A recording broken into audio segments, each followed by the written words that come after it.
Waif, Mythopoetics, album review, let's chat about it. Hey guys, what's going on? John here from What's Spinning, here to chat about this latest from Waif, aka Ananda Rose Plunkett and Company.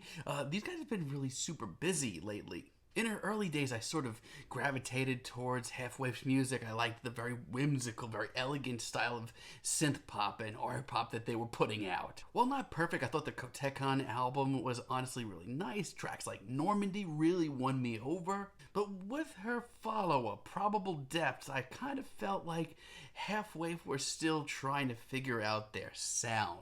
No, for me, it wasn't until the Form A EP that I felt like Waif really got their sound going and really dove headfirst into it, but just really found out what they could do with their sound. The Lavender album that they put out was this gorgeous, misty, mysterious synth pop album that ended up becoming one of my late year favorites. And last year's The Caretaker, it was a good album. It was fine. There was nothing wrong with it. But personally, I was kind of sitting there waiting for Waif to take the next leap. And from the sound of the slew of new singles leading up to this album, that is exactly what they've done. This album starts off with Fabric, and if you've listened to Waif albums in the past, then this is kind of par for the course for you. Very lavish, it's very elegant, it's a little quaint little piano ballad, probably as far as a ballad goes, one of the best here. I mean, I've always enjoyed this sound from Ananda and Company, and it's gorgeous, but while it's super short, I think it ushers in the sounds of this album really nicely. Then we love Swimmer, and I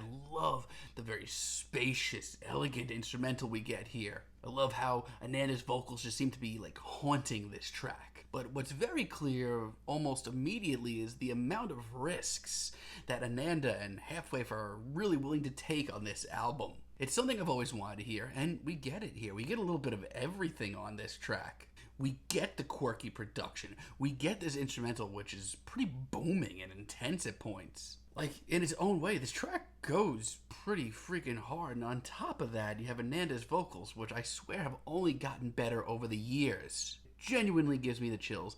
This is staggering. As a matter of fact, this is some of the most stunning art pop and synth pop that I've heard all year. Then we have Take Away the Hate, and honestly, this is one of the most therapeutic and hypnotizing tracks here. Ananda's performance here is absolutely stunning. It is sobering and therapeutic. And between that and the vocal effects in the background and her heart-wrenching lyrics, this is a real gut punch. But Waif have a way of really making it warm and inviting in a weird way as well. I love the lapping synths, and the vocals continue to amaze. And then we have Fortress, which sounds like a track that probably would have ended up on Lavender. And that's not a bad thing. It's cozy and super elegant. And alongside of these ballad-esque vocals that we get from here, it's gorgeous. It also has that very spiritual sound of Nandy's that I've always kind of, really been interested in. And by the time we get to the end of this track with these gigantic, gargantuan synths, this is pretty wild. And The Apartment is one of the most intensely real tracks here. Probably one of the most real sounding tracks I've heard all year, for that matter. This is an old school, Day After the Argument sounding track. But arguably, it's the most personal track here. Probably one of the most personal Ananda's ever put together. Her performance is so incredible here. Like, there are words that she sings on this track where it just sounds like she's gonna break down after hearing. You could tell this just meant so much to her. The result is one of the best tracks here. Oh man, but just, I love this album. This is gonna be one of my favorite albums of the year of any genre, and I mean that. But some of the softer, quieter ballads here just pale in comparison to the emotional intensity of the rest of the album. Take, for example, Sourdough. It's hard for me to hate on this because it is beautiful in parts. But there are like 10 other tracks on this album that are executed so much better and so much more intense and take a lot more risks too. I have a lot of the same feelings on Powder. Like, to say that this doesn't have any emotional merit or it's not tear-jerking in parts, I'd be lying to. Once again, I feel like she does this a lot more interestingly and more intensely on other tracks here. Fear not, though, the rest of this album is easily some of the most engaging art pop, synth pop, chamber pop I've heard all year. And this is the album from Waif that I knew that she had in her. Party's Over for me stands head and shoulders above the rest. This has been a series of some of the best tracks Halfwave has ever come out with by far, and this is the best one.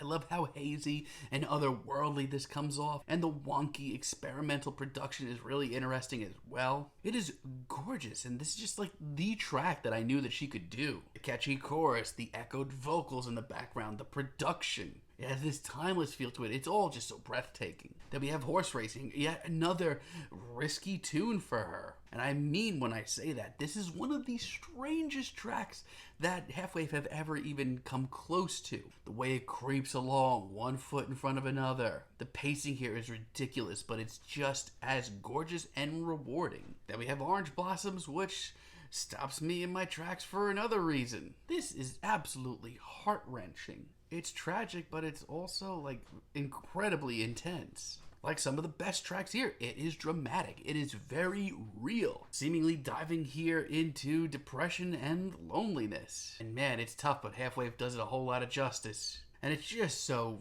visual. My God. Midnight Asks, on the other hand, while just as emotionally charged and dramatic as the rest of this album, is one of the more vibrant and colorful tracks here. And once again, visual, seriously visual. This is easily one of the most visual tracks I've heard in any genre all year. And by the end of this track, it is grandiose. It is larger than life. It is epic. And ever since it's dropped as a single, I've loved Sodium and Cigarettes. For a ballad, it's one of the best tracks here. I swear, her vocals, since the inception of this band, Ananda's vocals have just done nothing but soar. And while not progressive or thrilling or experimental or a risk, this track is interesting for its own reasons. And those final vocoder vocals that end off this track are haunting.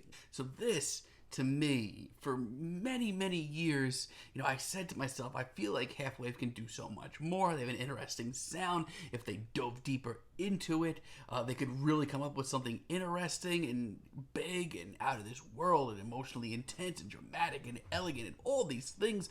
Here it is. It is wonderfully performed. It is weird in parts. They take a whole lot of risks, which I applaud. And yes, some of the quieter, more stripped down ballads, maybe not rub me the right way, but there's about 10 other tracks on here that really do rub me the right way. It's one of the most thrilling, intense, emotionally real albums I've heard in any genre all year, and it is commendable. I'm feeling a light 9 on this album, but let me know what you guys think down below. If you liked the video, be sure to give us a like, give us a subscribe, and let me know down below what you would like for me to chat about in the future. And until next time, have a great day, guys.